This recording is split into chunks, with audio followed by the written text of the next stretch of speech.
तो चलिए सबसे पहले हम पाठ 1 का अध्ययन करते हैं। पाठ का नाम है वर्णमाला। तो चलिए पढ़ते हैं। सबसे पहले हम पढ़ेंगे वर्ण के बारे में, जिसे हम लेटर भी कहते हैं। वर्ण भाषा की सबसे छोटी ध्वनि है। 2 या 2 से अधिक वर्णों को मिलाकर शब्द बनते हैं। भाषा की सबसे छोटी इकाई क्या है? वर्ण। जब हम 2 या 2 से अधिक वर्णों को आपस में मिला देते हैं तो वो किसका रूप ले लेते हैं? शब्द का रूप ले लेते हैं। अब हम पढ़ेंगे वर्ण के प्रकार के बारे में। वर्ण 2 प्रकार के होते हैं, स्वर तथा व्यंजन। सबसे पहले हम स्वर का अध्ययन करेंगे। आप सब ने पिछली कक्षा में अ आ इ ई उ ऊ री ए ऐ ओ औ का अध्ययन किया होगा। ये सब क्या है? ये सब स्वर कहलाते हैं और हिंदी में स्वरों की संख्या 11 होती है। अब हम पढ़ेंगे व्यंजन के बारे में। हिंदी में आप सब ने क ख ग मतलब कै कबूतर, ख खरगोश, ग गमला, घ घड़ी, अणा खाली, च चम्मच, छ छाता, ज जहाज, झ झंडा, अणा खाली, ट टमाटर, ठ ठठेरा, ड डमरू, ढ ढक्कन, अणा खाली आदि का अध्ययन किया होगा। ये क से लेके कहाँ तक होते हैं? ह तक होते हैं। इन्हें हम क्या कहते हैं? इन्हें हम व्यंजन कहते हैं। हिंदी में कुल व्यंजन 33 होते हैं। तो वर्ण के 2 प्रकार कौन कौन से हुए? स्वर और व्यंजन। चलिए अब हम अध्ययन करेंगे अन्य वर्ण के बारे में।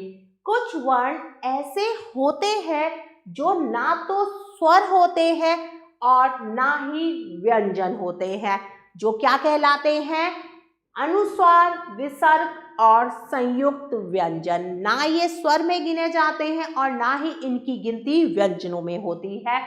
अनुस्वार जिसे हम अंगूर भी कहते हैं, विसर्ग अहा और संयुक्त व्यंजन श, त्र, ज्ञ और श्र, ये सब क्या है? ये संयुक्त व्यंजन है। संयुक्त व्यंजन 2 व्यंजनों के मेल से बनते हैं। जब 2 व्यंजनों को आपस में मिलाया जाता है तो वो क्या बनते हैं? संयुक्त व्यंजन। देखिए क के नीचे ये जो है इसे हम कहते हैं हलंत। क और श षटकोण, ये दोनों मिलकर क्या बनाते हैं? श। ज और अणा ज्ञ। और देखिए त र त्र, श र श्र श्रमिक। ड और र को व्यंजनों में रखा गया है। इन दोनों को किस में रखा गया है? व्यंजनों में रखा गया है। चलिए अब हम वर्णमाला का अध्ययन करेंगे। वर्णमाला किसे कहते हैं? वर्णों के क्रमबद्ध समूह को वर्णमाला कहते हैं। हिंदी में वर्णमाला में 11 स्वर और 33 व्यंजन होते हैं। और जानिए, वर्ण भाषा की सबसे छोटी ध्वनि है। वर्ण 2 प्रकार के होते हैं, स्वर तथा व्यंजन।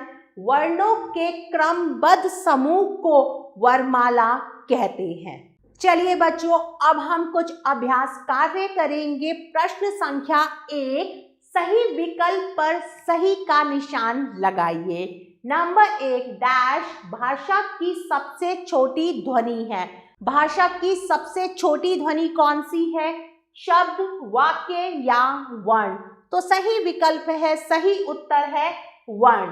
ख, वर्णों के क्रमबद्ध समूह को डैश कहते हैं। क्या कहते हैं? स्वर, वर्णमाला या व्यंजन? तो सही विकल्प है वर्णमाला। ग, वर्णमाला में स्वरों की संख्या डैश होती है। कितनी संख्या होती है स्वरों की? 11, 22 या 33? तो सही विकल्प है विकल्प 1, 11। आगे बढ़ते हैं।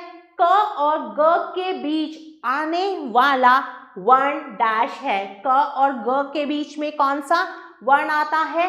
क और ग के बीच में आता है ख। क ख ग।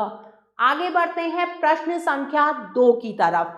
दिए गए शब्दों में से सही शब्द चुनकर रिक्त स्थान भरिए। अब हमें रिक्त स्थान भरने हैं।